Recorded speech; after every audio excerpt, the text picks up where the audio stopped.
Depoe Bay fishermen call it Tacklebuster Reef. It's a spot that guarantees big fish, that is if you can keep from losing your gear trying to catch them. Coast Show adventure expert Kim Johns volunteered to go down and find out what makes this reef a blessing and a curse.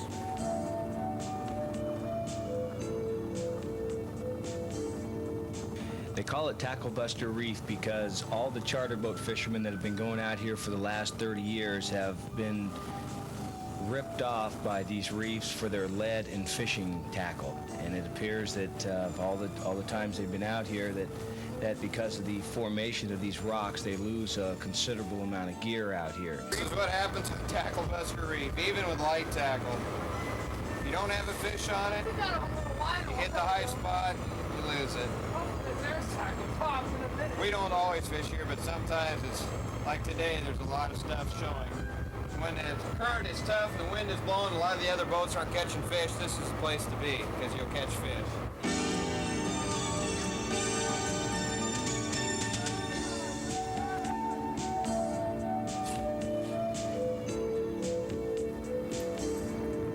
Jurgen Turner is a charter boat captain, and he goes to Tacklebuster Reef because it's the place to catch fish when all other places don't seem to be very good. All right, Tom. Yes, sir. Fish in the boat. Woo! Mean fish in the boat. Way to go, JT. Lingcod on Tacklebuster Reef.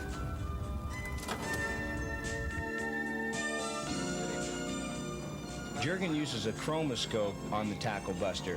This has replaced the older style graph paper readers that would show you the contour of the bottom and actually illustrate or draw the fish. With a Chroma Scope, now you not only get a picture of the fish, but also a three-dimensional view of what the bottom actually looks like. And this has been the only way we've been able to visually look at it. We use a Loran for navigation to find it. This has been our only way to actually form a mental picture of what the reef looks like. Well, I guess this will be our opportunity to get actual footage of this reef for the first time. You're not aware of anybody that's ever dove out here. They have attempted, but have never had conditions calm enough. We should have a fairly good day today. It's a little bumpy, but I think we'll be able to make the dive.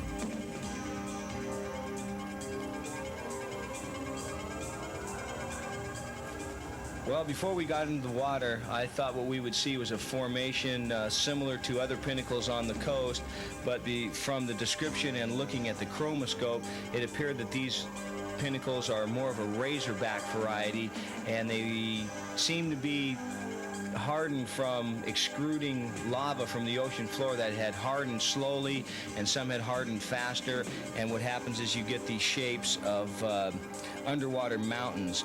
I thought we would see lots of this type of terrain and many fish. The reef supports many types of life and plankton, and of course that will attract fish, and the smaller fish of course eat these small planktons and pieces off the coral, and in turn bigger fish eat those fish, and of course the food chain goes right up.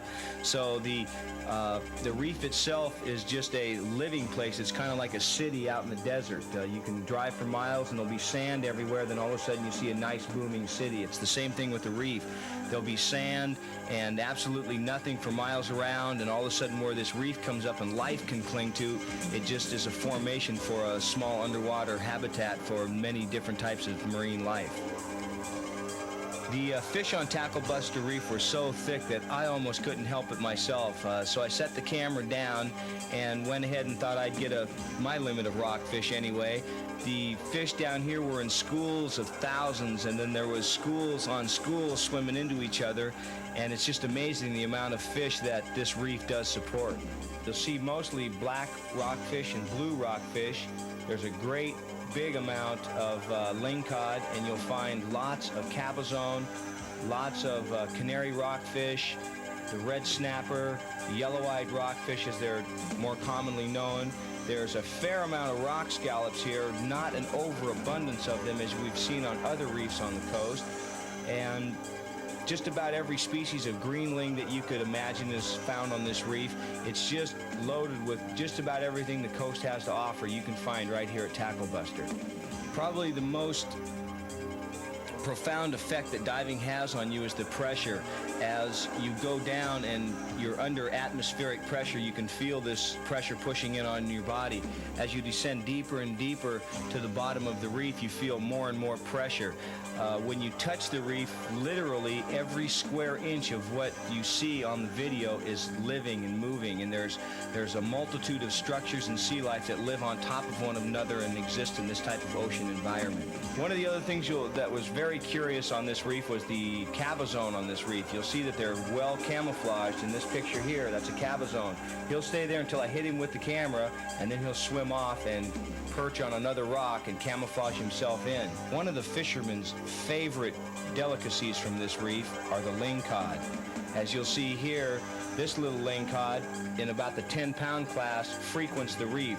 There's literally hundreds and hundreds of these 10-pound class Lingcod that cruise this reef, and occasionally you will see a 40 or 50 pounder.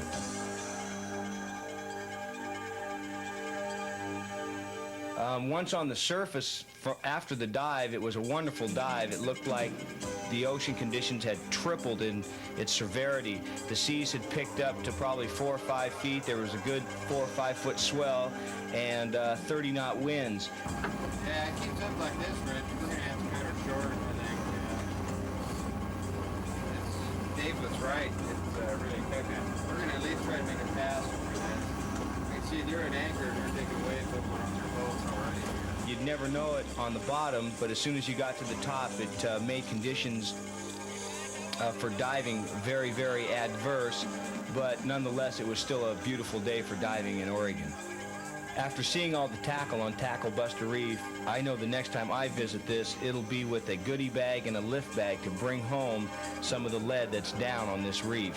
It's appropriately named because there's more tackle here than you'll find at your local fishing store.